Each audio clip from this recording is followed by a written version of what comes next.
देखो, अब क्या पढ़ेंगे हम? दीर्घ संधि। कौन सी संधि? दीर्घ संधि। देखो, दीर्घ संधि में मैंने तुम्हें समझाया कि नहीं समझाया कि इधर आ हो और आ हो, अ और आ के बाद अगर अ और आ जाए, मतलब आ के बाद अगर आ जाए तो भी आ में बदलेगा, और अ के बाद अगर आ में आ जाए तब भी आ में बदलेगा, और आ के बाद अगर आ जाए तब भी आ में बदलेगा, और आ के बाद अगर आ जाए तब भी आ में बदलेगा। मतलब चार तरीके से बताया नहीं बताया? ये भी चार तरीके से, ये भी चार तरीके से, और ये भी चार तरीके से। लेकिन री बदलेगा सिर्फ एक तरीके से, क्यों? री के बाद री आएगा तो दीर्घ री में बदल जाएगा।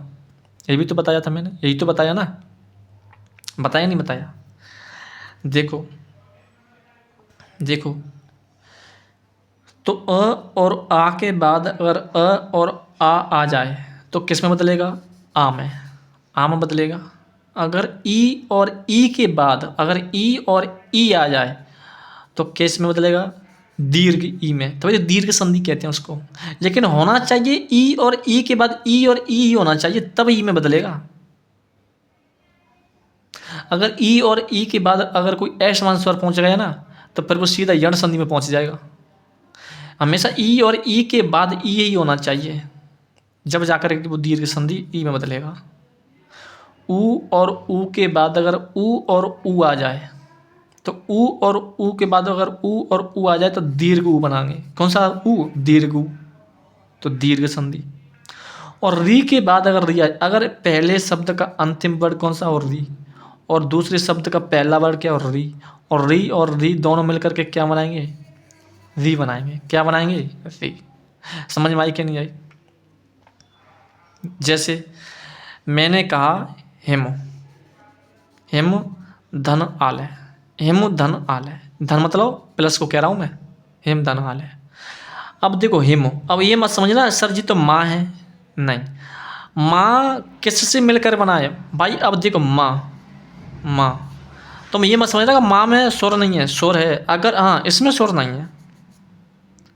और अगर ये आ, तो अगर माँ में अगर मैं आ जोड़े हूँ तो ये माँ बन जाएगा। तो बोलो इसमें अंत वगैरह तो नहीं लग रहा है? नहीं लग रहा है। जब नहीं लग रहा है तो आ बन, उसमें आ है तो उसमें से आ निकाल लो। आ निकाल लिया सर, निकाल लिया, ठीक है जी, आ निकाल लिया।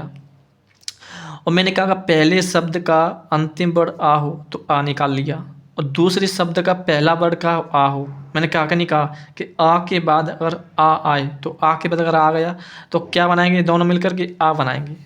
आ तो बनाएंगे, क्या बनाएंगे? आ। तो आ बना दिए कि नहीं बना दिए? बोलो। आ बना दिया। तो अब इधर क्या बचा हमारे पास? हेमो। देखो हिमी तो बचा।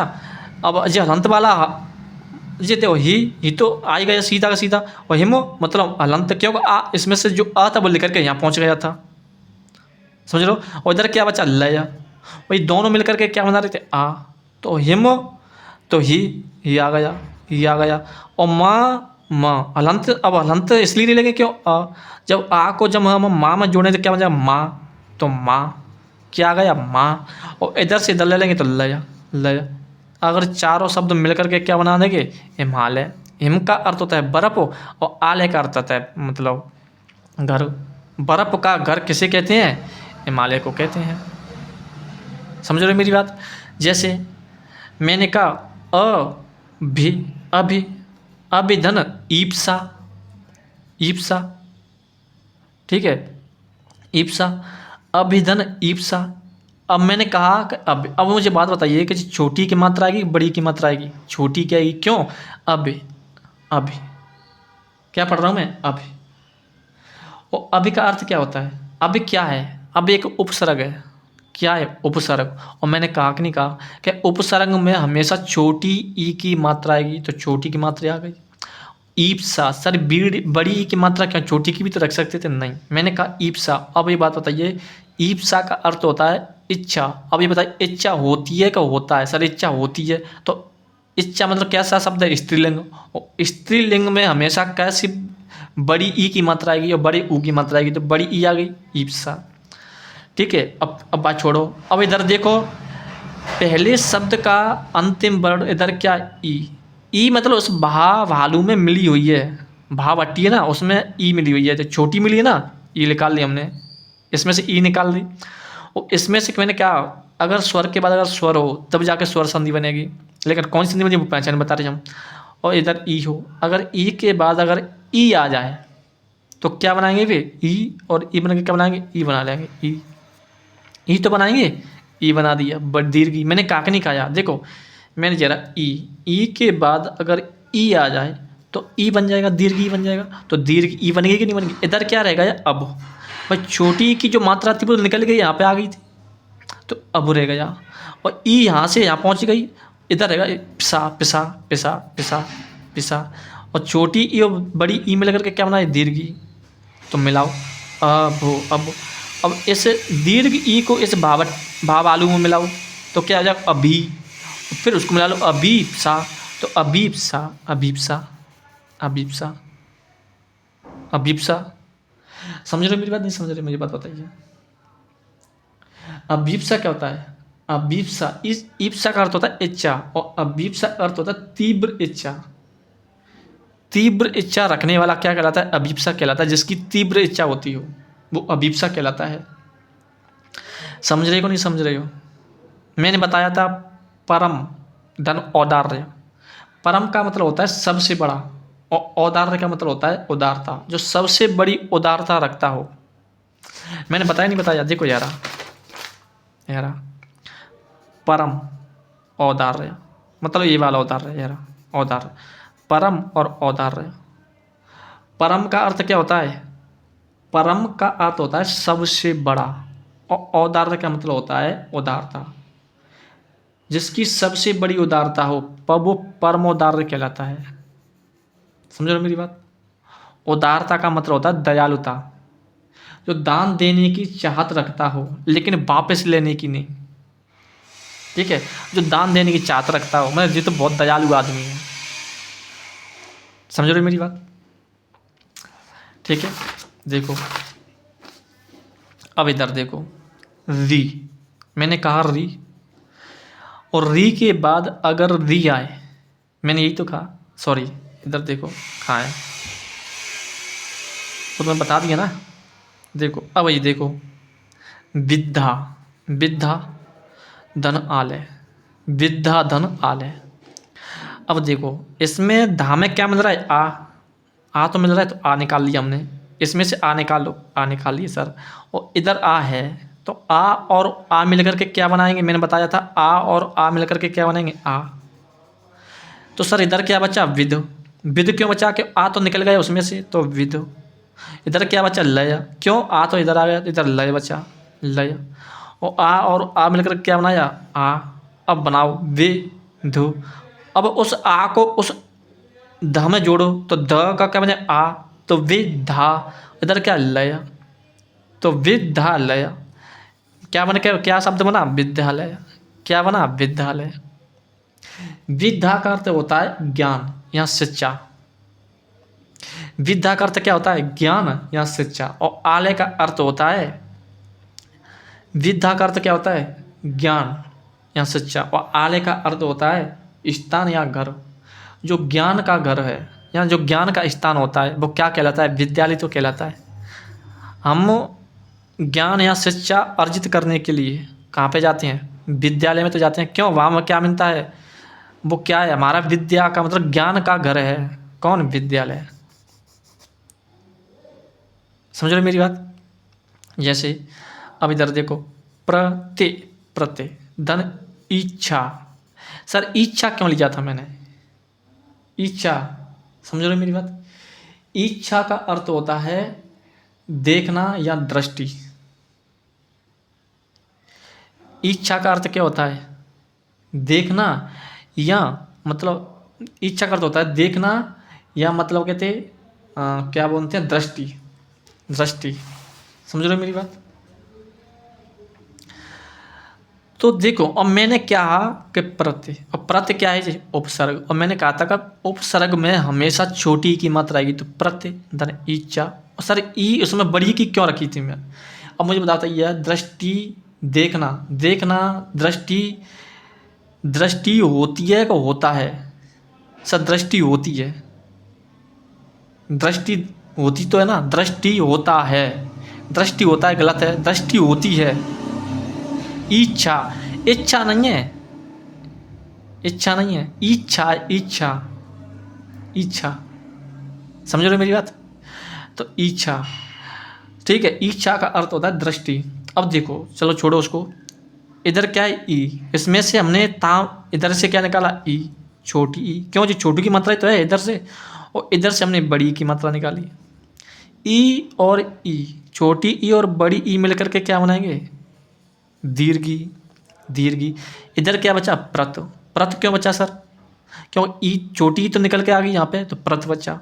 इधर क्या बचा, छ, तो छ इधर ले लिया मैंने, छ यहाँ पर आ गया, और इधर प्रत आ गया, और इधर छोटी इधर से निकाल ली, इसमें से निकाल ली, और दोनों मिलकर के क्या बनाएगा ये, दीर्घी, दीर्घी। अब मिला उसको, प्रत।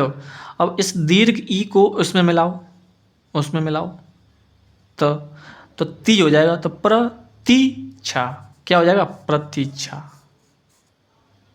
किसी का इंतजार करना, कहते ना यार किसी की प्रतीक्षा कर रहा है, तो किसी का इंतजार ही तो करता है वो। प्रतीक्षा का मतलब होता है किसी का इंतजार करना, प्रतीक्षा करना, किसी का इंतजार करना, समझ रहे मेरी बात? और सर हमें ये बताइए कि सर ठीक है हम प्रतीक्षा, ये आ गया तुम, चलो ठीक है हम कर देंगे ऐसे, लेकिन उसमें ऑप्शन में जी हो, ए ऑप्शन में हो ए, तो सर हमको कैसे पता चलेगा कि उसको कैसे टोरेंगे हम, टोरेंगे कैसे? तो उसमें से देखो अगर ये क्वेश्चन आ गया कि प्रतीक्षा का निम्न में से कौन सा सही उदाहरण है, तो उसमें से देखो प्रतिधन इच्छा ये भी होगा, प्रतिधन इच्छा ये भी होगा, मतलब 4 तरीके से बनाएगा, ठीक है? तो तुम देख लेना इनमें से, तो प्रतिधन इच्छा होता है तो प्रतीक्षा हो जाएगा तुम्हारा। देखिए जैसे लघु धन उत्सव, क्या है, लघु धन उत्सव, समझ रहे हो मेरी बात? लघु धन उत्सव। देखो अब इसमें से क्या निकालेंगे, ऊ, छोटू ऊ निकाल दिया भाई, छोटू की मात्रा तो छोटू निकाल लिया, लघु। अब मुझे लघु, लघु का अर्थ क्या होता है बताइए? लघु का अर्थ होता है छोटा, और छोटा होता है क्या होती है, छोटा होता है, छोटा होता है ना, तो छोटी की मात्रा आएगी छोटा, ठीक है? और इधर क्या है ऊ, सर उत्सव, उत्सव क्या होता है, उत्सव का मतलब जश्न, जश्न बनाया जाता है, बनाई जाती है, जश्न मनाया जाता है, मनाई जाती है, जश्न मनाया जाता है, तो ऊ, तो छोटू की मात्रा लगेगी ना, तो ऊ आ गया, इसलिए उत्सव, लघु धन उत्सव। इधर से मैंने ऊ ले लिया, इधर से भी ऊ ले लिया मैंने, ऊ और ऊ मिलकर के क्या बनाएंगे, दीर्घु, दीर्घु बना दिया, बना नहीं बना, दीर्घु बन गए। अब देखो इधर क्या बचा मेरे पास, लघ, भाई ऊत में निकालिए तो लघ बचा, इधर क्या बचा, सत्सव, तिस्व, तिस्व, ठीक है? अब देखो ल घ, घा में क्या जोड़ेंगे, ऊ, तो क्या हो जाएगा, घू, ल घू उत्सव, लघुत्सव, तो लघुत्सव, लघुत्सव, लघुत्सव। लघुत्सव का तो होता है छोटा उत्सव, यहाँ कोई छोटा जश्न वगैरह होता है उसे हम लघुत्सव कहते हैं। यहाँ कोई छोटा पर्व हो, चाहे कुछ जश्न वगैरह होते हैं ना, ऐसे बर्थडे, हैप्पी बर्थडे वगैरह होते हैं, जो क्या होते हैं, छोटे बड़ी तो होते हैं, लघुत्सव। समझ रहे हो मेरी बात? समझ रहे हो, समझ रहे हो? अब देखेंगे हम, देखो कौन सा, विद्यालय पढ़ लिया, प्रतीक्षा पढ़ लिया। अब देखेंगे सधन अवधान, सधन अवधान, और सामय क्या मिल रहा है, अ, तो सामय से आ निकालो, और इधर आ है, तो अ और अ मिलकर के क्या बनाएंगे, आ, क्या बनाएंगे, आ। तो इधर क्या बचा हमारे पास, स, और इधर क्या बचा, देखो आ तो हमने मिला लिया, इधर ले लिया, इधर वधान, तो वधान यहाँ पर आ गया, वधान। और अ और आ मिलकर के दोनों क्या बना, आ, तो आ को अगर इसमें जोड़ेंगे तो क्या बनेगा, सा, और इधर के इधर जोड़ लो तो सावधान, सावधान, क्या हो जाएगा, सावधान। सा का अर्थ होता है सहित, और अवधान का अर्थ होता है ध्यान, मतलब ध्यान सहित, कहते हैं ना सावधान, सावधान हो जाइए, मतलब ध्यान सहित हो जाइए, ठीक है, सतर्क होना, तो कहते हैं सावधान, सभी सावधान हो जाइए, मतलब सतर्क हो जाइए। सावधान का अर्थ क्या होता है, सतर्क होना, समझ रहे हो मेरी बात? अवधान का अर्थ होता है ध्यान से, मतलब ध्यान सहित हो जाइए। ठीक है, कहते हैं ना विश्राम सावधान, तो सावधान का अर्थ होता है सतर्क होना। अब देखो, रवि धन इंद्र, रवि धन इंद्र। अब मुझे एक बात बताइए, रवि, रवि किसका पर्यायवाची है? सूर्य का। किसका है? सूर्य का। सूर्य उगता है क्या उगती है? सर उगती है, उगता है, सॉरी उगता है सूर्य। सूर्य उगता है तो पुल्लिंग शब्द है, और जब पुल्लिंग शब्द है तो छोटी ई की मात्रा आएगी, तो रवि। रवि नहीं आएगा, रवि आएगा। रवि क्यों? रवि माने होता है सूर्य, और सूर्य उगता है क्या उगती है? उगता है सर, तो ठीक है रवि। धन इंद्र, इंद्र क्या हो गया? इंद्र। इंद्र का मतलब होता है देवता या राजा, और राजा होता है क्या होती है? सर राजा होता है, तो इंद्र आएगा, छोटी की मात्रा आएगी ना, इंद्र। तो रवि धन इंद्र, इसमें से छोटी ई की मात्रा, तो छोटी ई निकालो, तो छोटी ई की निकाल ली। इधर छोटी है तो इधर छोटी ए निकालो। इधर क्या बचा? रव, और इधर क्या बचा? इंद्र, इंद्र। और छोटी ई और छोटी ई मिलकर के क्या बनाई थी? बड़ी ई, बड़ी। अब देखो, र व, इस ई को इसमें मिला दो वी, तो र वी। इधर क्या? इंद्र, तो रविंद्र, रविंद्र। रविंद्र का मतलब होता है सूर्य का देवता या सूर्य का राजा, या कह सकते हैं प्रकाश का स्वामी। प्रकाश का स्वामी किसे कहते हैं? प्रकाश का स्वामी सूर्य को तो कहते हैं। तो रविंद्र किसका पर्यायवाची है? सूर्य का। या रवि किसका पर्यायवाची है? सूर्य का। भाई सूर्य का स्वामी किसको कहते हैं? या सूर्य का राजा किसे कहते हैं? सूर्य भगवान को ही तो कहते हैं, तो सूर्य। तो रविंद्र किसका पर्यायवाची है? सूर्य का। रवि किसका पर्यायवाची है? सूर्य का। समझ में आ रही कि नहीं आ रही, पहले ही बताइए मुझे। देखो, जैसे मैंने कहा भानु धन उदय, भानु धन उदय, स्वर संधि है। क्यों? इधर अंतिम शब्द का पहला वर्ड ऊ है, इधर अंतिम दूसरे शब्द का पहला वर्ड ऊ है। और मैंने कहा इस नाम में से ऊ है निकालो, तो छोटो ऊ, क्यों? छोटू की मात्रा है तो छोटो ऊ। और इस ऊ में से ऊ है निकालो, इधर आ गया ऊ। ऊ और ऊ मिलकर के क्या बनाएंगे? दीर्घ ऊ, दीर्घ ऊ। इधर क्या बचा? भान, भान क्यों बचा? ऊ तो निकाल लिया हमने। इधर क्या बचा? दया, तो दया। अब बनाओ, भा, बस ऊ को नाम जोड़ो, तो भानु दया, तो भानु दया। क्या होगा? भानु दया। भानु का अर्थ होता है सूर्य, उदय का अर्थ होता है उगना। सूर्य का निकलना या उगना क्या कहलाता है? भानुदय कहलाता है। ये भी किसका पर्यायवाची है? सूर्य का पर्यायवाची है।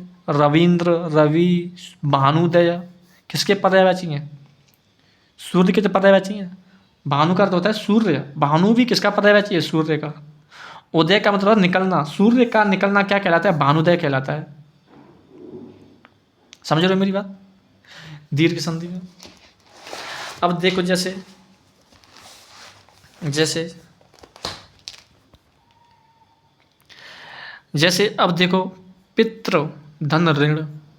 अब ये क्या है? री, री, री की मात्रा है। कौन सी री की? जे वाली री की। अब मैंने क्या कहा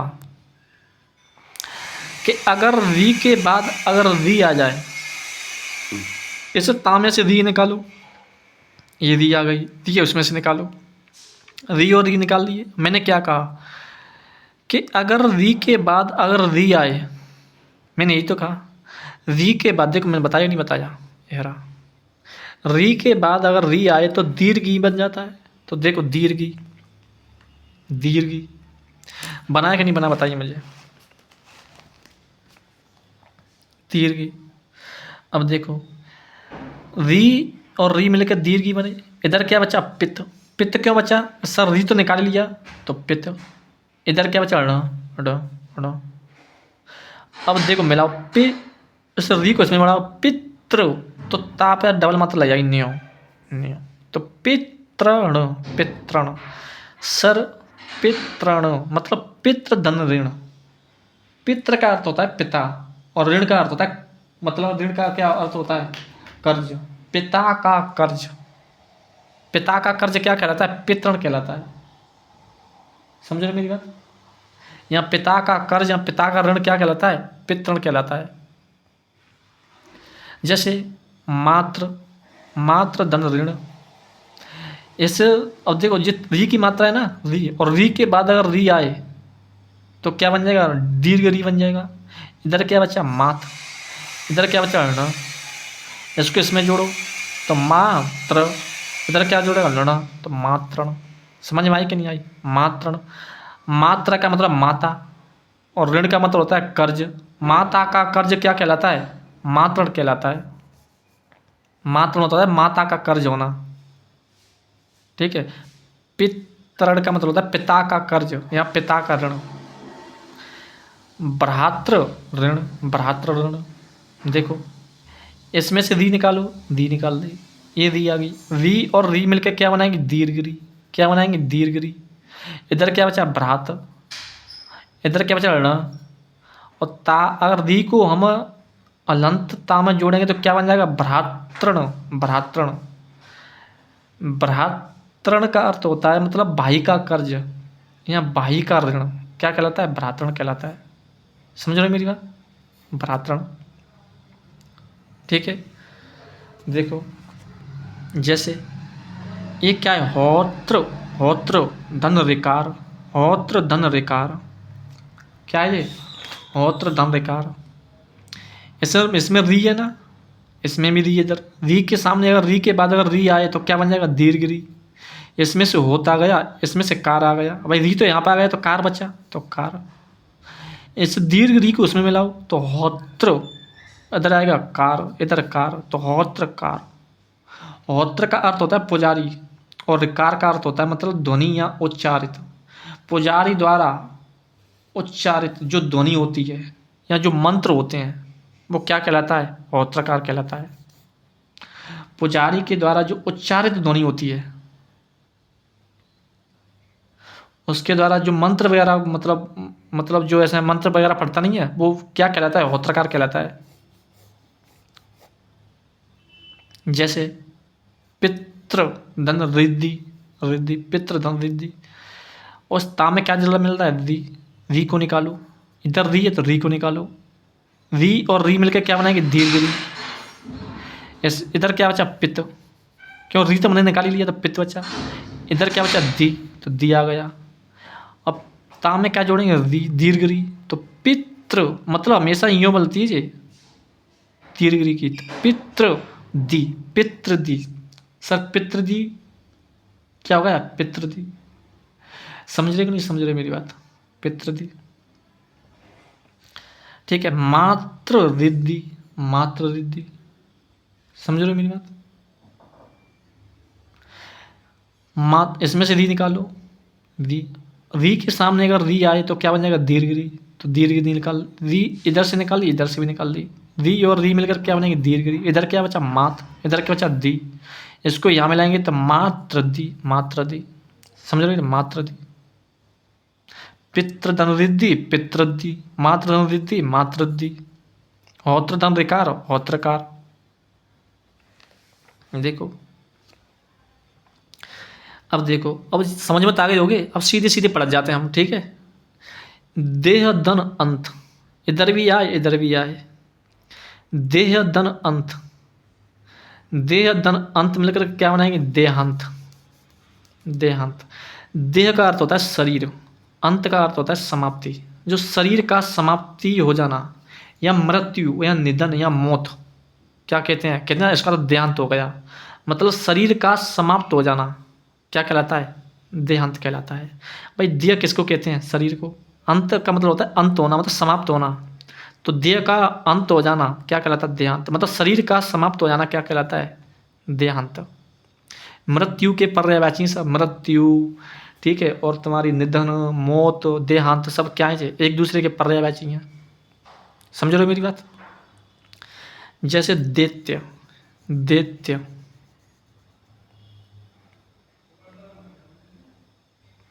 जैसे अब मुझे बात बताइए, देह, देह में सर डबल मात्रा क्यों नहीं लगाई थी तुमने, क्यों। अब मुझे बताइए, एक बात बताइए, देह, देह का अर्थ होता है शरीर। अब मुझे की बात है, शरीर होता है कि होती है, कि शरीर होता है, होता है तो पुल्लिंग शब्द है, पुल्लिंग शब्द है तो एक मात्रा लगेगी, तो देह। जैसे दैत्य, अब मैंने क्या कहा कि अगर यह और एक किसी शब्द के पीछे अगर प्रत्यय जुड़ रहे हो तो वे आई और औ बनाएंगे। तो आई बना दिया तो दैत्य, दैत्य धन अरि, दैत्यारी, दैत्यारी, दैत्य धन अरि, दैत्यारी। दैत्य का अर्थ होता है राक्षस और अरि का अर्थ होता है शत्रु। समझ में ना? राक्षसों का शत्रु, राक्षसों का शत्रु किसको कहते हैं? विष्णु को। तो विष्णु का क्या हो जाएगा? पर्यायवाची दैत्यारी। क्यों? क्योंकि भगवान विष्णु दैत्यारी था, मतलब राक्षसों का क्या था? शत्रु था, दुश्मन था। कौन? विष्णु। तो उसको दैत्यारी के नाम से भी जानते हैं। तो भगवान विष्णु का क्या हो जाएगा? पर्यायवाची हो जाएगा। मिष्ट धन अन्न, मिष्ट धन अन्न, मिष्ट धन अन्न मिलकर क्या बनाएंगे? मिष्टान्न। क्या बनाएंगे? मिष्टान्न। मिष्ट का अर्थ होता है मीठा या स्वादिष्ट। अन्न का अर्थ होता है अनाज या भोजन। मीठा है जो भोजन या मीठा है जो अन्न क्या कहलाता है? मिष्टान्न कहलाता है। मतलब मिठाई। मिठाई का क्या हो जाएगा? पर्यायवाची। मिठाई एक मीठी तो होती है, मीठा ही एक स्वादिष्ट तो अन्न होता है, वो होता है नहीं होता है। तो मिष्टान्न किसका पर्यायवाची है? मिठाई का। मिष्ट का अर्थ होता है क्या? मीठा, और अन्न का अर्थ होता है भोजन या अनाज। मीठा है जो अनाज या मीठा है जो अन्न क्या कहलाता है? मिष्टान्न। जैसे सूर्य धन अस्त, सूर्य धन अस्त, आ मिलकर के आ बनाए तो क्या बनेगा? सूर्यास्त, सूर्यास्त। यहाँ पर देखो आ की मात्रा जुड़ रही है, नहीं जुड़ रही है? यहाँ पर देखो आ की मात्रा है कि नहीं? यहाँ पर देखो आ की है नहीं। तो दैत्य धन अरि, दैत्यारी, देह धन अंत, देहांत, मिष्ट धन अन्न, मिष्टान्न, सूर्य धन अस्त, सूर्यास्त। उसमें जो क्वेश्चन अगर ये क्वेश्चन में हो तो उसके 4 ऑप्शन होंगे ऐसे। सूर्य धन अस्त, सूर्य धन अस्त, सूर्य धन अस्ति, ऐसे शब्द होंगे। सूर्य धन स्ति, और सूर्य धन स्ति होगा तो आ के बाद अगर ई आए तो आई होगा। लेकिन जैसे सूर्यास्त है, आई बनानी ना, तो आ बनाना है ना, तो आ के बाद आ बनेगा जी।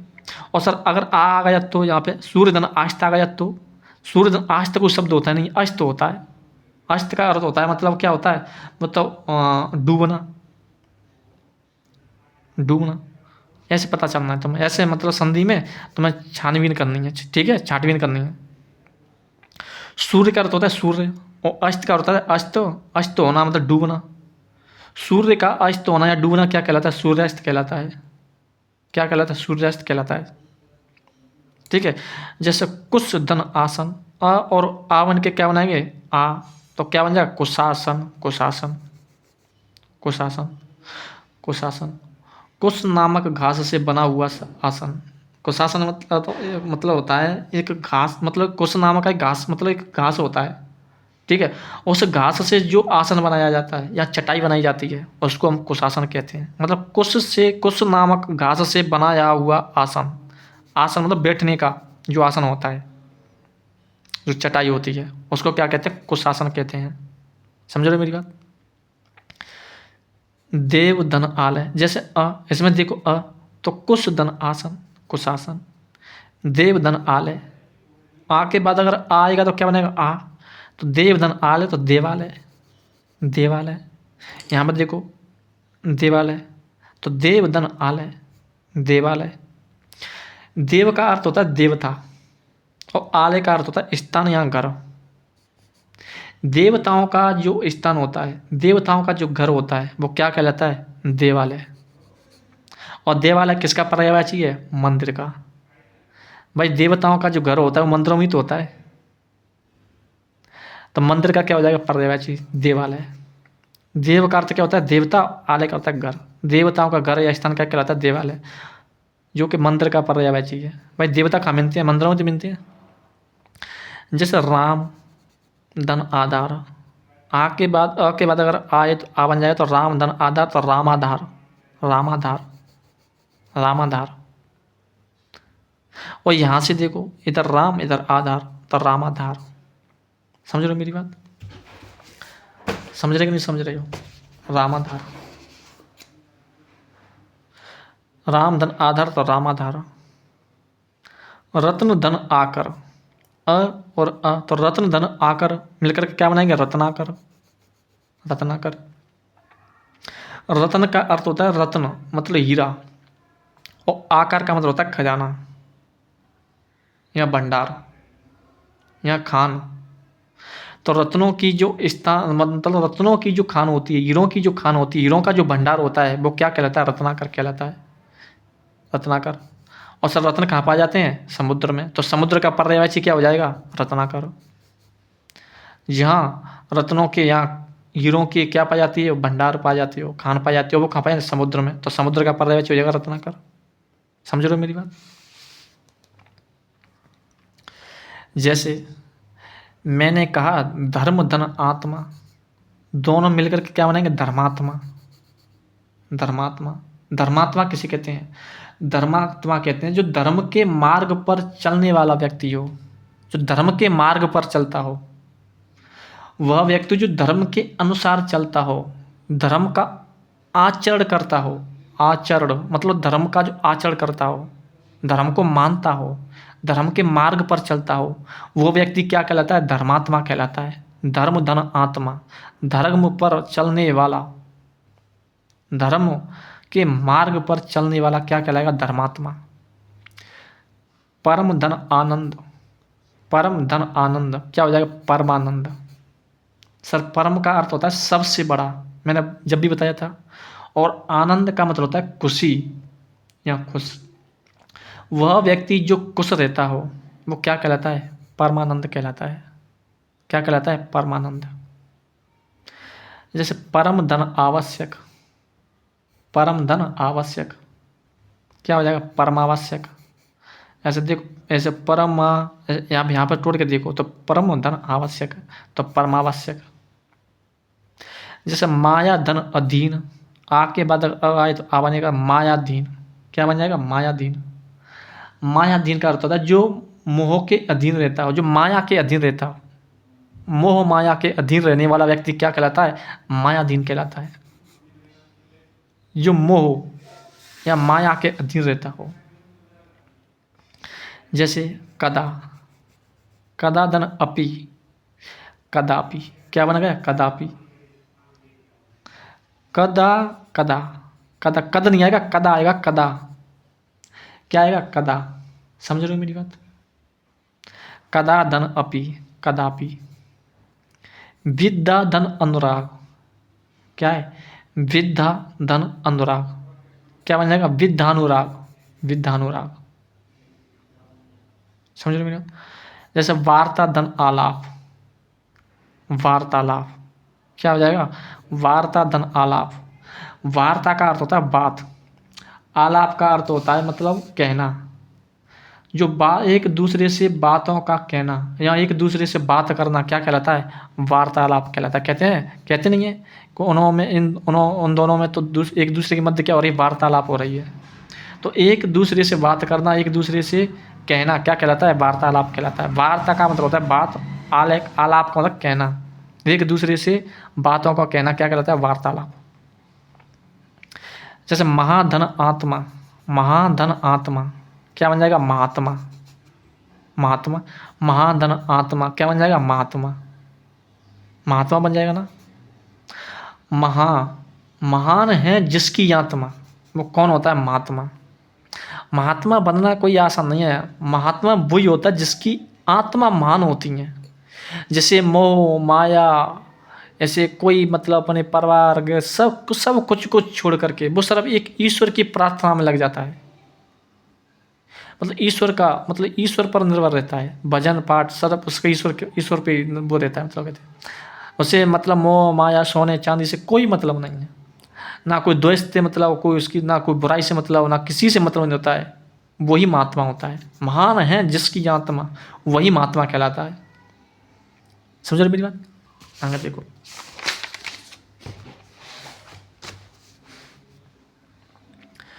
जैसे सुबह क्या है? सुबह। समझ रहे मेरी बात? शुभ धन अर्थ, शुभ धन अर्थ, शुभ धन अर्थ मतलब शुभ और अर्थ मिलकर क्या बनाएंगे? स्वार्थ। स्वार्थ। शुभ का अर्थ होता है अपना और अर्थ का मतलब होता है मतलब। स्व का मतलब होता है अपना या स्वयं का, और अर्थ मतलब जो सिर्फ स्वयं के लिए मतलब रखता हो वो स्वार्थ कहलाता है। कहते हैं ना तू तो स्वार्थी आदमी है। जो सिर्फ अपने मतलब के लिए ही याद करता हो, ठीक है। स्वार्थ, स्वधन अर्थ स्वार्थ। पर धन अर्थ, इसमें आ और इसमें पर धन अर्थ क्या बनाएंगे? परार्थ। परार्थ क्या बनाएंगे? परार्थ। पर का अर्थ क्या होता है? पर का अर्थ होता है मतलब दूसरा, और अर्थ का मतलब होता है मतलब, जो दूसरे के लिए जो किया गया कार्य, मतलब दूसरों का भला करना, मतलब जो स्वयं के लिए मतलब रखता है उस तरफ, वो तो स्वार्थी होता है, स्वार्थ। लेकिन दूसरे के लिए भला करने की सोचता हो, अपने स्वार्थ के लिए नहीं, दूसरे के भलाई के मतलब भलाई के बारे में सोचता हो, दूसरे के भले के बारे में भी सोचता हो, वो परार्थ कहलाता है। जो स्वार्थ का ही पर्यायवाची है कौन? परार्थ। समझ लो मेरी बात। न धन आस्तिक, न धन आस्तिक क्या बनाएगा? नास्तिक। नास्तिक। सर नास्तिक क्या होता है?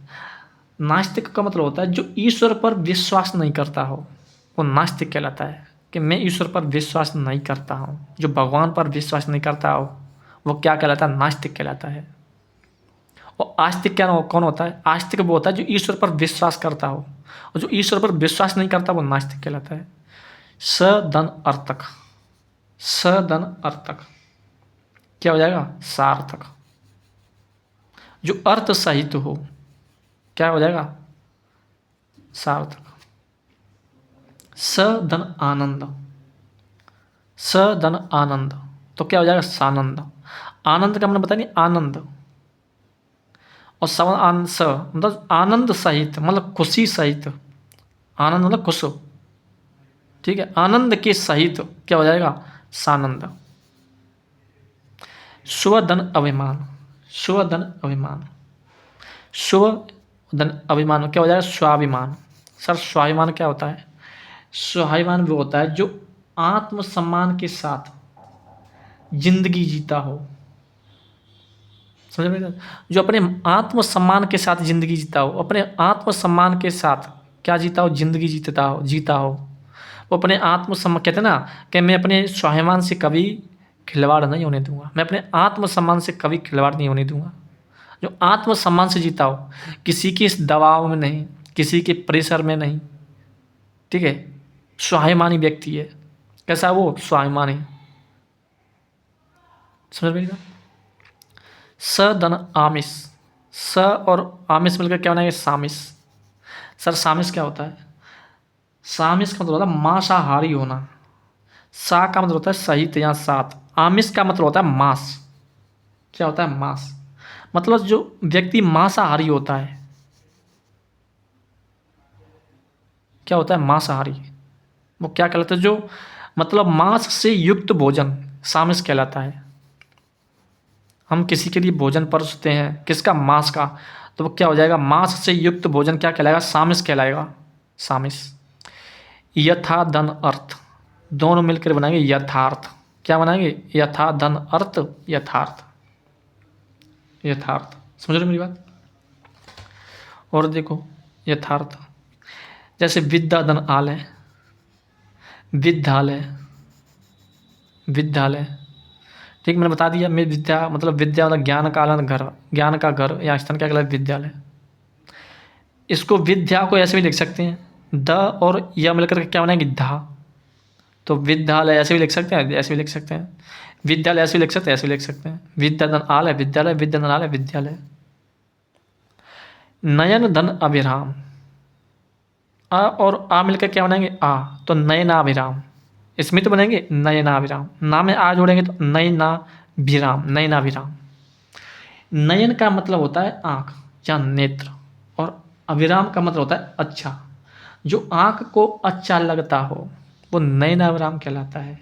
जो नेत्रों को प्रिय लगने वाला व्यक्ति क्या कहलाता है? कि तू तो नयनाभिराम है, मतलब आँखों को प्रिय लगता है, तू मेरी आँखों को क्या लगता है? प्रिय। जो आँखों को प्रिय लगने वाला, जो देखने में अत्यंत सुंदर हो, वो क्या कहलाता है? नयनाभिराम कहलाता है। नयनाभिराम। समझ रहे हो मेरी बात? जैसे धर्म धन अधर्म, धर्म धन अधर्म क्या हो जाएगा? धर्माधर्म। धर्म का मतलब होता है धर्म पर, चलने वाला। अधर्म मतलब अधर्मी व्यक्ति जो धर्म पर नहीं चलता हो। धर्म और अधर्म दोनों मिलकर क्या हो जाएगा? धर्माधर्म। समझ रहे मेरी बात? धर्माधर्म। सत्य धन असत्य। सत्य का मतलब सच बोलने वाला, असत्य का मतलब झूठ बोलने वाला। तो सत्य धन असत्य मिलकर क्या बन जाएगा? सत्यासत्य। सत्यासत्य। सत्यासत्य। समझ रहे मेरी बात? जैसे यह उन्नत, उन्नत धन अवनत। तो अ और अ, इस आ में ता जोड़ देंगे तो उन्नता वनत। उन्नता वनत। उन्नता वनत। उन्नत का मतलब होता है उन्नति करना, अवनत का मतलब नीचे जाना। उन्नता वनत। भक्ष्य धन अभक्ष्य। भक्ष्य का अर्थ होता है खाने योग्य। अभक्ष्य का मतलब होता है जो खाने योग्य ना हो। खाने योग्य होता है वो भक्ष्य होता है, जो खाने योग्य ना होता है वो अभक्ष्य कहलाता है। तो दोनों मिलकर क्या बनाएंगे? बच्चा बच्चा। बच्चा बच्चा। जैसे अंत्य, अंत्य आधा ना आधा था। आधा ना और आधा था मिलकर क्या बनाएंगे? य। जब अंत्य धन अक्षरी, अंत्याक्षरी। अंत्याक्षरी। अंत्याक्षरी। समझ रहे मेरी बात? अंत्याधन अक्षरी। अंत्य का अर्थ होता है अंतिम और अक्षरी का मतलब अक्षर। अक्षर। तो जो अंतिम अक्षर से शुरू होने वाला खेल, कहते हैं ना कि चलो आज हम अंत्याक्षरी खेलते हैं। अंत्याक्षरी का मतलब होता है जो शुरू अंतिम अक्षर से, जैसे हम कोई नाम लेते हैं, ठीक है, जैसे मैंने कहा चलो, मतलब हम इंग्लिश में करते हैं, जैसे BOY बॉय। बॉय माने लड़का, ठीक है। BOY अंत में क्या था? वाई। अब तुम वाई से स्टार्ट करो, फिर वो बोलेगा, फिर हम अंतिम अक्षर से, तो हम बोलेंगे अंतिम अक्षर से, ऐसे मतलब कहते हैं। तो अंतिम अक्षर से शुरू होने वाला खेल क्या कहलाता है? अंत्याक्षरी कहलाता है। जैसे गीत हो, चाहे गायक मतलब गाने वाले कुछ भी हो, अंतिम अक्षर से शुरू होने वाला खेल क्या कहलाता है? अंत्याक्षरी कहलाता है। मरण धन आसन्न। मरण धन आसन्न क्या हो जाएगा? मरणासन्न। मरणासन्न। सर क्या होता है मरणासन्न? मरण का अर्थ होता है मृत्यु या मरना। आसन्न का अर्थ होता है निकट या नजदीक। किसी व्यक्ति की मृत्यु का निकट होना, कहते हैं ना कि तू अब मरणासन्न होने वाला है, मतलब तेरे जो मृत्यु है ना वो नजदीक घूम रही है, ठीक है। तो वो क्या होता है? मरणासन्न। मतलब मरे हुए व्यक्ति को मरणासन्न नहीं कहते हैं, जिस व्यक्ति के पास में नज़दीक में क्या घूमती रहती है? मृत्यु घूमती रहती हो, मतलब नज़दीक रहती हो। कहते हैं ना जो बूढ़े बड़े होते हैं ना, तो कहते हैं ना कि सर्दियों में बचा के रखना, क्योंकि जो बूढ़े बड़े हैं कभी भी इनकी मौत आ सकती है, क्योंकि इनकी इर्द गिर्द घूमी रहती है। तो मरणासन्न। सुर धन असुर। सुर और असुर दोनों के क्या मिलाएंगे? सुर, सुरासुर। सुरासुर। सुर धन असुर, सुरासुर। सुर धन असुर क्या बनाएंगे? सुरासुर। समझ रहे मेरी बात? सुर। सुर का अर्थ क्या होता है? सुर का अर्थ होता है देवता, और असुर का होता है राक्षस या दानव, ठीक है। सुर असुर मतलब क्या बनाएंगे? सुरासुर। समझ रहे मेरी बात? देखो, जैसे कंटक धन आकीर्ण। कंटक धन आकीर्ण तो क्या हो जाएगा? कंटकारी मतलब कंट का कीर्ण। भाई कंट का कीर्ण, कंट का कीर्ण। कंटक का अर्थ होता है कांटा या बाधा, किसी के आगे बाधा आना, कंटक। आकीर्ण का अर्थ होता है भरा हुआ, किसी का जीवन कांटों से भरा हुआ। यहाँ कोई रास्ता होता है, कोई जो कांटों से भरा हुआ या बाधाओं से भरा हुआ क्या कहलाता है? कंट का कीर्ण कहलाता है। कंट का कीर्ण। समझ रहे हो मेरी बात? जैसा मेघा। मेघा धन आच्छादित। तो मेघा आ के बाद अगर आ है तो क्या बन जाएगा? मेघाच्छादित। मेघाच्छादित। शब्द शुद्धि में भी ध्यान देना, तभी तो बता रहा हूँ मैं, नहीं तो समाप्त कर देता। मेघाच्छादित। मेघा धन आच्छादित। मेघाच्छादित। मेघ का अर्थ होता है बादल। आच्छादित का मतलब होता है छाए हुए होना, मतलब ढका हुआ। बादलों से ढका हुआ या बादलों से छाया हुआ क्या कहलाता है? मेघाच्छादित कहलाता है। मेघ का अर्थ होता है क्या होता है? बादल। आच्छादित मतलब छाया हुआ, ढका हुआ। कहते हैं ना कि आज तो बादल हो रहे हैं, बादल छा रहे हैं। उन छाए हुए बादलों को क्या कहते हैं? मेघाच्छादित कहते हैं। देह धन अवसान, देह धन अवसान क्या बनाएंगे? देहावसान, देहावसान। देह धन अवसान क्या बनाएंगे? देहावसान। देहावसान का मतलब होता है शरीर, शरीर से प्राण निकल जाने की अवस्था क्या कहलाती है? देहावसान कहलाती है। मतलब देहावसान का मतलब होता है, देह मतलब शरीर, ठीक है, और अवसान निकलना। शरीर से प्राण का निकल जाना ही क्या कहलाती है? देहावसान कहलाती है, देहावसान। सत्र धन आहूत, सत्र धन आहूत क्या हो जाएगा? सत्राहूत, सत्राहूत। सत्र धन आहूत क्या हो जाएगा? सत्राहूत। सत्र का अर्थ देखो, सत्र का अर्थ होता है बैठक और आहूत का होता है बुलाना। तुमने देखा होगा संसद वगैरह जो होती ना, तो उनका क्या बोला जाता है? सत्राहूत। आज संसद में सत्राहूत है, मतलब आज संसद में क्या है? बैठक के लिए बुलाया जा रहा है, बैठक के लिए बुलाया गया है, सत्राहूत। आज संसद में बैठने के लिए बुलाया गया, क्या है? सत्राहूत है। संसद में वगैरह में सत्राहूत शब्द का इस्तेमाल किया जाता है, ठीक है। सत्र को बुलाना या बैठने के लिए आमंत्रित करना क्या कहलाता है? सत्राहूत। समझ रहे हो मेरी बात? सत्राहूत। जैसे विवाद धन आस्पद, विवादास्पद, विवाद धन आस्पद क्या होगा? विवादास्पद। समझ रहे हो? पीत धन अंबर, पीत धन अंबर क्या हो जाएगा? पीतांबर। पीता नहीं होगा, पीत होगा, पीत धन अंबर, पीतांबर। समझ रहे हो मेरी बात? पीतांबर, पीतांबर। पीत का अर्थ होता है पीला और अंबर का अर्थ होता है वस्त्र। सर अंबर का अर्थ आकाश भी होता है, लेकिन हम आकाश के लिए यूज नहीं करेंगे यहाँ पे, हम कहेंगे वस्त्र। पीला है वस्त्र जिसका, वो क्या कहलाएगा? पीतांबर। सर पीतांबर किसका पर्यायवाची है? भगवान विष्णु जी का। किसका है? भगवान विष्णु का। भगवान विष्णु को पीतांबर के नाम से भी जाना जाता है, पीतांबर। पीले हैं वस्त्र जिसके, कौन के? विष्णु के, तो पीतांबर। श्वेत धन अंबर, श्वेत धन अंबर, श्वेतांबर। श्वेत का अर्थ होता है मतलब सफ़ेद और अंबर का अर्थ क्या होता है? मतलब वस्त्र। श्वेत हैं जिसके वस्त्र, श्वेतांबर, श्वेतांबर। श्वेत वस्त्र मतलब श्वेतांबर, मतलब जो जो जैन धर्मी लोग होते हैं ना, जैन धर्म के, उनके वस्त्र कैसे होते हैं? सफ़ेद ही तो होते हैं, श्वेतांबर, ठीक है, श्वेतांबर। बाग धन अंबर, बागांबर। बागांबर, बाग की खाल से बना हुआ वस्त्र क्या कहलाता है? बागांबर। जिसका वस्त्र बाग की खाल से बना हुआ हो, भाई वस्त्र का मतलब अंबर का मतलब वस्त्र, बाग मतलब बाग, बाग मतलब जैसे कोई बाग वगैरह होता है, जानवर सा होता है, मतलब उसकी खाल से जो वस्त्र बना होता है वो बागांबर कहलाता है। और बाग की खाल से जो वस्त्र बने हुए होते हैं वो किसके बने हुए होते हैं? भगवान शिव के।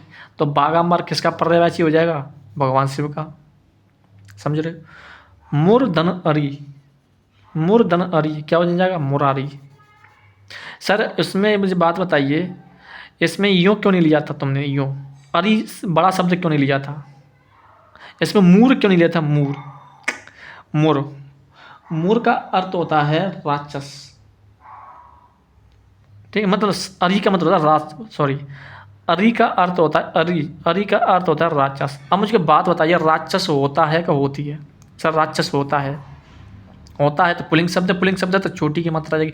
अगर बड़ी ई की मात्रा पहुंच गई अरी, तो अरी का मतलब होता है सखी, और छोटी ई का मतलब होता है शत्रु या दुश्मन। मुर, सर मुर कौन है?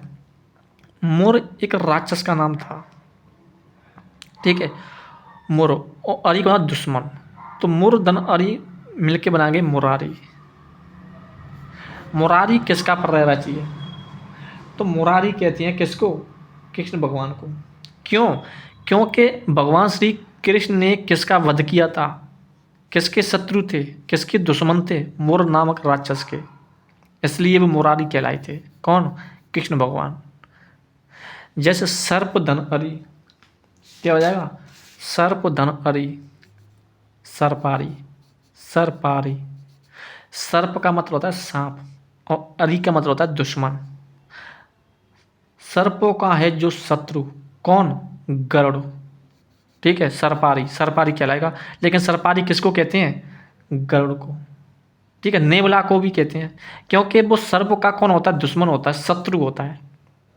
सर्प और उस नेवले में या गरुड़ में कभी नहीं बनती है। ठीक है, तो सर्प धन अरि क्या कहलाएगा? सर्पारी। कंस धन अरि, कंस, कंस एक राक्षस का नाम है, अरि का मतलब दुश्मन। कंस धन अरि दोनों मिलकर क्या हो जाएगा? कंसारी। कंस का है जो दुश्मन, कंस का है जो शत्रु, वो कौन है? कृष्ण भगवान। तो कृष्ण भगवान का पर्यायवाची क्या हो जाएगा? कंसारी। क्यों? क्योंकि कृष्ण मतलब कंस के क्या थे? भी दुश्मन थे, शत्रु थे, उन्होंने वध किया था कंस का, तो कंसारी। ठीक है, जैसे त्रिपुर, त्रिपुर धन अरि, तो आ के बाद आए तो आ बन जाएगी, तो त्रिपुरारी, त्रिपुरारी। सर अरि, अरि मतलब दुश्मन। त्रिपुर, त्रिपुर मतलब एक, त्रिपुर का मतलब होता है त्रिपुरा या त्रिपुर एक राक्षस भी था।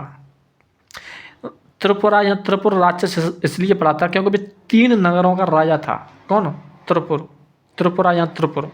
ठीक है, वो ऐसा बताया था कि जो त्रिपुर या त्रिपुरा जो राक्षस था, उनके जो 3 नगर थे, उन तीनों नगरों को नष्ट करने का काम किया था भगवान शिव ने।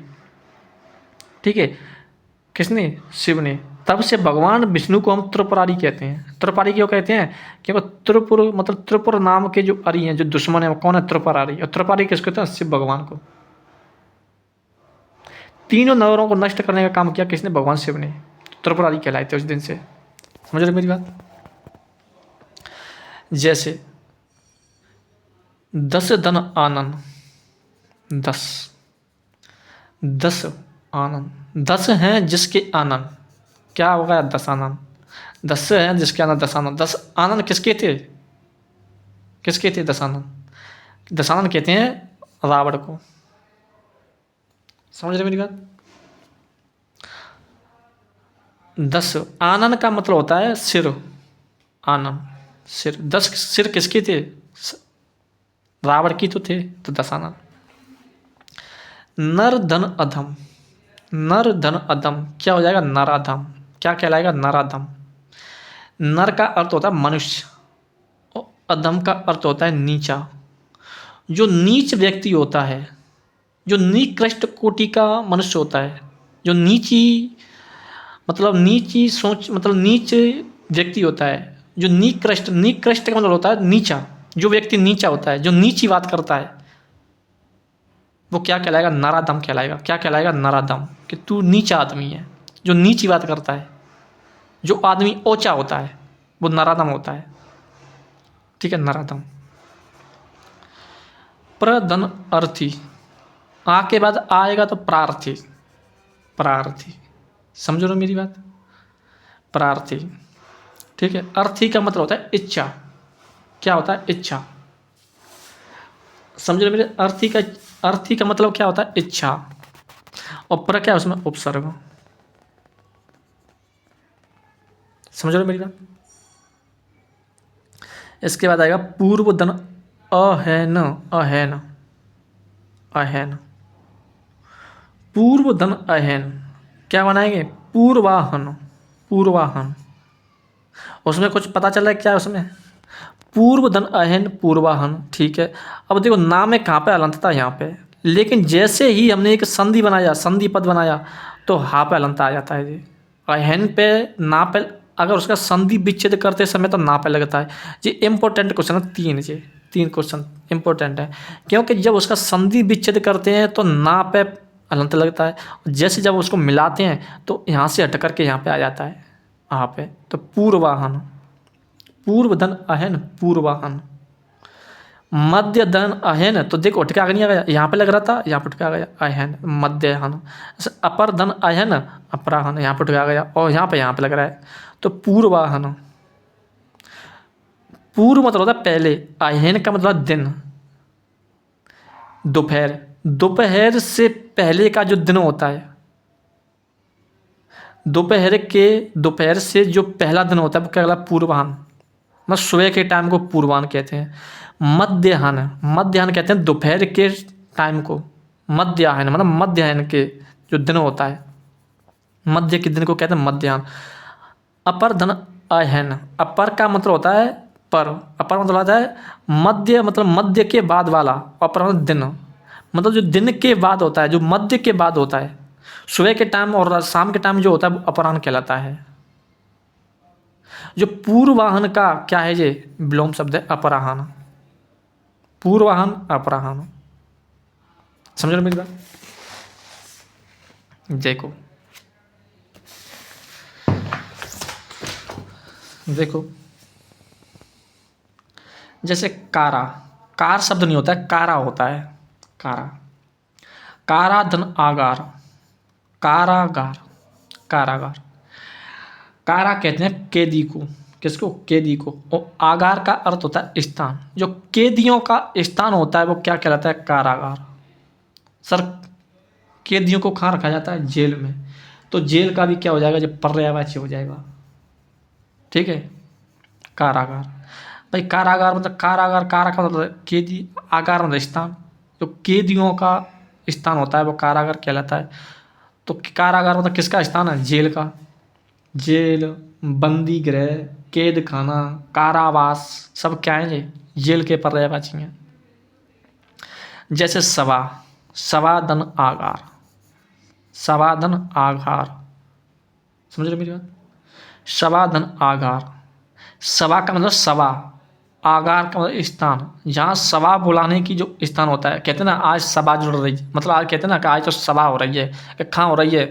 कि सभागार, मतलब वो स्थान जहाँ सभा होती है वो सभागार कहलाता है, सभागार। सप्तधन अह, सप्तधन अह, सप्त का मतलब सात, अहन का अह का मतलब दिन। 7 दिनों का जो समूह होता है वो सप्ताह कहलाता है। 7 दिनों के समूह को क्या कहते हैं? सप्ताह। सप्त मतलब 7, अह मतलब दिन, 7 दिनों का समूह क्या कहलाता है? सप्ताह। जैसा कोष, कोष धन आगार, कोषागार, कोष धन आगार, कोषागार। कोष, कोष का अर्थ होता है खजाना, और आगार, आगार मैंने बताया स्थान, खजाने का जो स्थान होता है वो कोषागार कहलाता है, कोषागार। तुमने देखा होगा राजा महाराजाओं के जो महल होते हैं वो क्या कहलाते हैं? कोषागार। खजाने रखने का जो स्थान होता है वो कोषागार कहलाता है। स्नान धन आगार, स्नानागार, जो स्नान करने का जो स्थान होता है वो स्नानागार कहलाता है। अन्न धन आगार, अन्न रखने का जो स्थान होता है वो अन्नागार कहलाता है। सहधन अनुभूति, सहधन अनुभूति क्या कहलाएगी?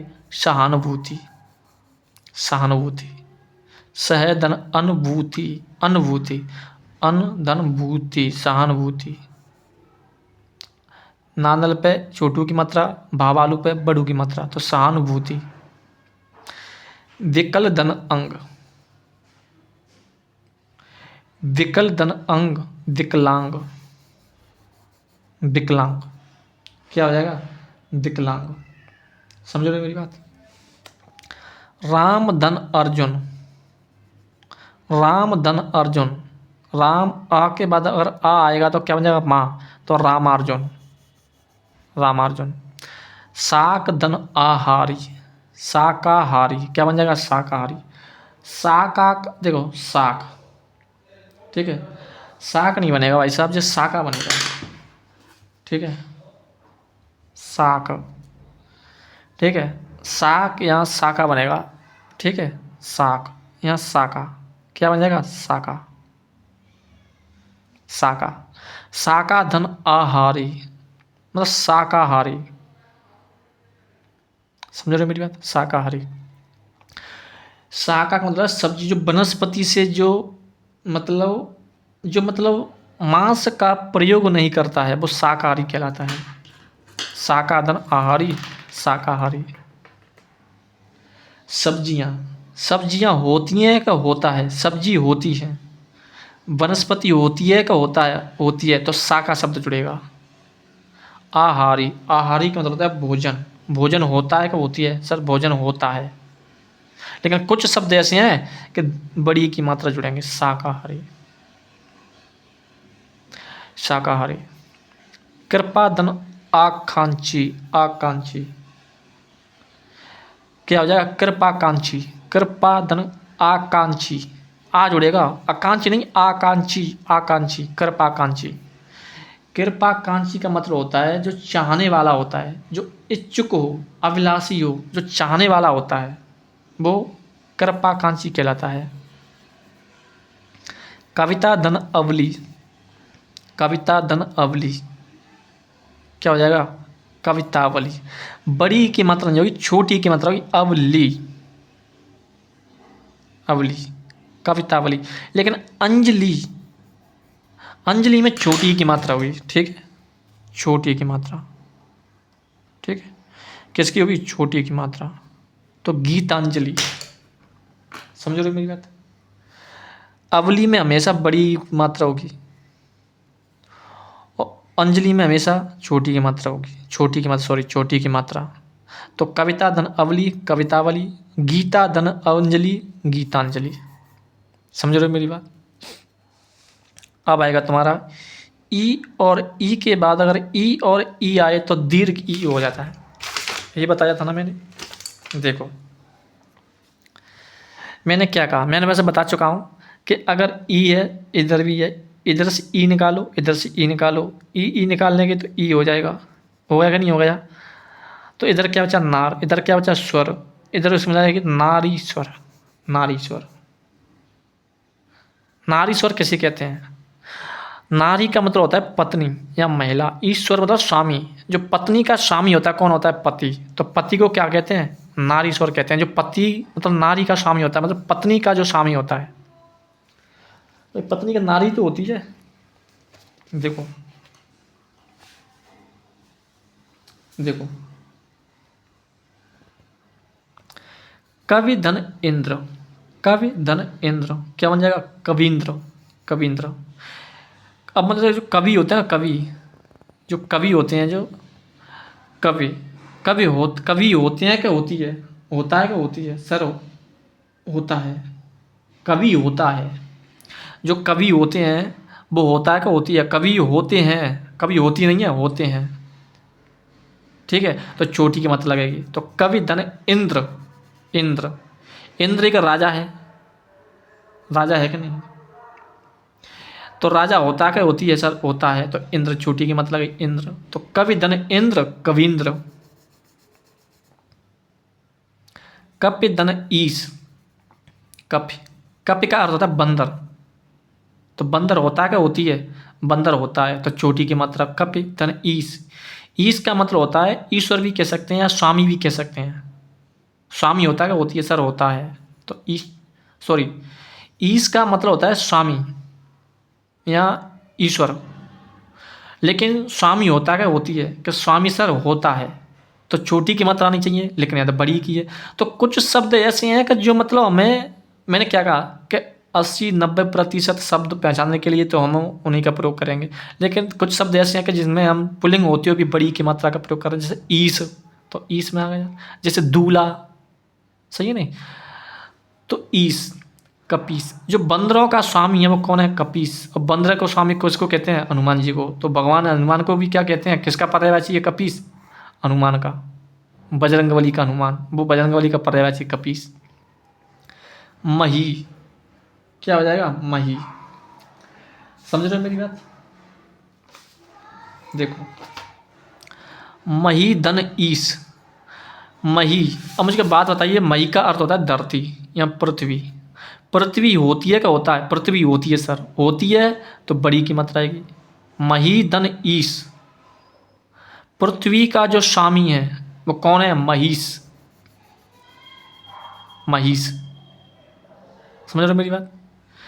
ऐसे मही धन इंद्र तो महींद्र, तो मही धन इंद्र तो महींद्र। योगी धन ईश, योगीश, योगी धन ईश, योगीश, ठीक है। योगी धन ईश्वर, देखो अब जिंदगी नहीं बता देता हूँ, जहाँ दिक्कत आई तो बता दूंगा, ठीक है। योगी धन ईश्वर, योगीश्वर।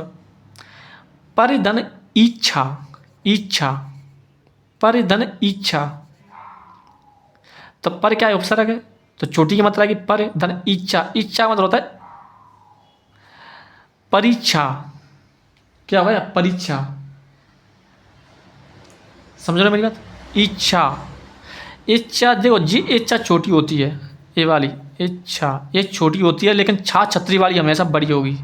इच्छा, परीक्षा, प्रतिधन इच्छा, प्रतीक्षा, समझ रहे हो मेरी बात, प्रतीक्षा, समझ रहे हो मेरी बात। अधिधन ईचक, अधि उपसर्ग है तो अधिधन ईचक, अधीचक, ठीक है। अतिधन एबो, एबो, इन ऐसे उपसर्गों में इन पे ध्यान देना, एबो, ठीक है। जैसे एबो तो अतीब, अतीब, अतिधन ईब, अतीब। मुने, मुने धन इंद्र तो मुनीन्द्र, मुने, मुने होता है मतलब संत, संत होता है, क्या होती है, संत होता है। तो मुने तो भाई पुल्लिंग शब्द है तो छोटी की मात्रा, तो मुने धन इंद्र तो मुनीन्द्र। प्रति, प्रति धन इति, इनमें ध्यान रखना, इति छोटी की मात्रा की, इति, इति, प्रतीते, प्रतीते, प्रतीते, ठीक है, छोटी की मात्रा इति, ऐसे इति, एवो, इन ध्यान रखना, ठीक है। चित्त, चित्ति धन इंद्र तो चित्तीन्द्र, चित्ति धन इंद्र, इन पे छोटी की मात्रा आएगी दोनों पे, चित्ते। संधि विच्छेद करते समय दोनों पे छोटी की मात्रा आएगी, चित्त धन इंद्र तो चित्तीन्द्र। गिर धन ईश, गिर का मतलब पर्वत, पर्वत होता है, क्या होती है सर, होती है, होता है, तो छोटी की मात्रा दोनों आ जाएंगे। गिर धन ईश, ईश और स्वामी तो गिरीश, गिरीश जो पर्वतों का स्वामी क्या कहलाएगा, ग्रीस, ग्रीस, समझ रहे हो मेरी बात। वारे, पर्वत का पर्वत चाहिए, ग्रीस, ग्रीस। वारे धन ईश, वारे, वारी धन ईश तो क्या हो जाएगा, वारिस, क्या हो जाएगा, वारिस, ठीक है। महेती धन इच्छा, मैंने कहा इच्छा और इच्छा जी दोनों मंत्र होता है, इन पे बड़ी की मात्रा आएगी, इस पे छोटी मात्रा आएगी। महेती धन इच्छा तब महेती इच्छा। लक्ष्मी धन इच्छा, लक्ष्मी इच्छा। लक्ष्मी धन ईश, लक्ष्मीश, लक्ष्मी मतलब लक्ष्मी, ईश मतलब स्वामी, लक्ष्मी का जो स्वामी है वो किसे कहेंगे, लक्ष्मीश, लक्ष्मी। लक्ष्मी का स्वामी कौन है, भगवान विष्णु, तो भगवान विष्णु क्या हो जाएगा, पर्यवाची। नदी, नदी, अब बता, नदी होती है क्या होता है, नदी होती है, नदी बहता है क्या बहती है, नदी बहती है, तो पुल्लिंग स्त्रीलिंग शब्द है तो बड़ी की मात्रा। नदी धन ईश, नदीश, नदी का जो स्वामी है क्या हो जाएगा, नदीश, ठीक है, नदीश, तो नदी का पर्यायवाची हो जाएगा ना, नदीश। गौरी, और गौरी किसे कहते हैं, पार्वती को, पार्वती होती, पार्वती स्त्रीलिंग शब्द है तो गौरी बड़ी की मात्रा आएगी, गौरी, औ गौरी धन ईश, गौरीश, गौरीश किसको कहते हैं, गौरी का स्वामी कौन है, गौरीश, गौरीश का स्वामी कौन है, मतलब शिव, तो शिव को कहते हैं गौरीश। फड़ी धन ईश्वर, फड़ी बड़ा, बड़ी की मात्रा की फड़ी, फड़ी धन ईश्वर, फड़ी शायद लक्ष्मी को कहते हैं, ठीक है। लक्ष्मी का जो स्वामी है कौन है, फड़ीश्वर, मुझे पक्का नहीं पता है, ठीक है, फड़ीश्वर, तो फड़ीश्वर, ठीक है।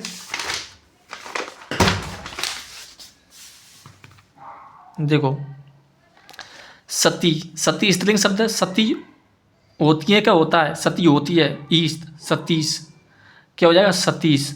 जानकी, जानकी कहते हैं सीता माता को, तो बड़ी की मात्रा आएगी ना, जानकी धन ईश। सीता का स्वामी कौन है, जानकी का स्वामी कौन है, जानकी, तो कौन हो जाएगा, राम, राम जी का पर्यायवाची कौन है, जानकी। अहे धन इंद्र, अहे, अहे छोटी मात्रा आएगी, अहे धन इंद्र, तो दोनों में क्या हो जाएगा, अहींद्र, अहींद्र, अहे धन इंद्र, अहींद्र। क्षिति, क्षिति धन ईश, क्षितीश, क्षितीश। अब देखो छोटे और बड़ू, छोटे और बड़ू दोनों मिलकर क्या बनाएंगे, बड़ाऊ। देखो जैसे सुधन उक्ति, उक्ति, उक्ति का अर्थ होता है कथन, कथन होता है क्या होती है, सर कथन होता है, तो छोटी की मात्रा आएगी, छोटे ऊ की मात्रा आएगी ना, उक्ति, और छोटी ई की मात्रा आएगी, उक्ति। सु का मतलब अच्छा, जिसका अच्छा कथन हो, वचन, वचन होता है ना, वचन किया जाता है, तो की जाती है, वचन किया जाता है, ठीक है। तो उक्ति, सुधन उक्ति, सु उपसर्ग है तो छोटी की मात्रा, सुधन उक्ति तो सुक्ति, सुक्ति। अनुधन उदित, अनु जिसका उदय हो गया हो वो क्या कहलाता है? अनुदित कहलाता है। अनुदित, अन उपसर्ग है, उदित, उदित, उदित का मतलब सुबह, सुबह होना, सुबह होता है क्या? होती है, सुबह होता है, तो उदित, उदित। लघु धन उत्तर, लघु धन उत्तर, जिसका छोटा उत्तर हो वो क्या कहलाएगा? लघुत्तर। ठीक है। वधु, वधु किसके कहते हैं? दुल्हन को। दुल्हन होती है क्या? होता है, होती है, तो वधु धन उत्सव, उत्सव, वधुत्सव। नई दुल्हन के आने पर जो उत्सव मनाया जाता है, जो जश्न मनाया जाता है, वो क्या कहलाता है? वधुत्सव कहलाता है। नई वधु के आने पर जो उत्सव या जश्न मनाया जाता है क्या कहलाता है? वधुत्सव। वधु में दुल्हन, उत्सव, जश्न वगैरह। वधु धन उक्ति, दुल्हन द्वारा की गई बात या दुल्हन द्वारा किया गया वचन। उक्ति का अर्थ होता है वचन, उक्ति का अर्थ वचन, वचन होता है क्या? होती है, वचन किया जाता है, ऐसे उक्ति। जिसका अच्छा वचन हो, जिसका अच्छा कथन हो, जिसका अच्छा वचन, वधु के द्वारा किया गया कथन या वचन क्या कहलाएगा? वधुक्ति। सरयू, सरयू क्या है? नदी है, नदी बहती है क्या? बहता है, बहती है, तो बहती है तो स्त्रीलिंग शब्द, तो बड़ी की मात्रा। ऊर्मी, ऊर्मी क्या होता है? लहर, लहर उठती है क्या? उठता है, उठती है, तो ऊर्मी, बड़ी ऊ की मात्रा आएगी ना, जिस पर छोटू की मात्रा आएगी, लेकिन ऊर्मी तक क्या हो जाएगा? लघुर, सरयूर्मी, नदी के द्वारा उठी गई लहर। ठीक है। अम्बु, अम्बु धन ऊर्मी, अम्बु कहते हैं जल को। ठीक है, जल के, जल में उठी गई जो, जल में उठी गई जो लहर। ठीक है, जल की लहर को क्या कहते हैं? अम्बुर्मी। जो जल में लहर उठती है उसे अम्बुर्मी कहते हैं। अम्बु, अम्बु कहते हैं जल, जल पिया जाता है, पी जाती है, पिया जाता है, तो छोटी मात्रा। ऊर्मी लहर। भू धन ऊष्मा, भू मतलब बड़ी की मात्रा। ऊष्मा होता है क्या? होती है सर, ऊष्मा होती है, तो बड़ी की मात्रा ऊष्मा।